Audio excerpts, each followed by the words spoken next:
শাহজাহান খান গংরা আদালতে এসে সরকারকে দেখে নেওয়ার হুমকি দিচ্ছে, আদালতকে ভেঙচি কাটছে, পুলিশকে থোড়াই কেয়ার করছে।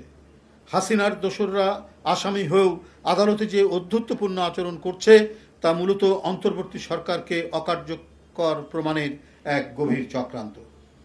স্বরাষ্ট্র মন্ত্রণালয় ও পুলিশ প্রশাসন নীরবতায় তারা এমন আচরণ করছে।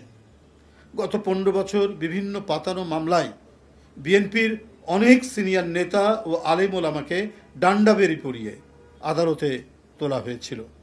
তারা এখন কারাগারে ভয়াবহ অপরাধী আওয়ামী নেতাদের জামায় আদরে আদালতে হাজির করা হয়েছে, যেখানে আমরা যারা সবাই বসে আছি, কেউ শান্তিতে, কেউ স্বস্তিতে।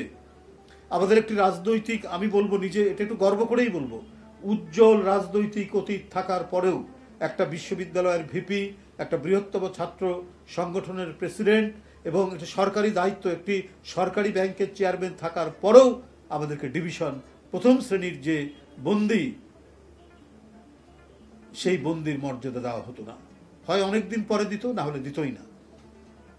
সাধারণ বন্দীদের মধ্যে আমাদেরকে ফেলে রাখা হতো। আর এরা জামায় আদরে আদালতে নেওয়া হচ্ছে এবং সেখানে হুমকি দিচ্ছেন।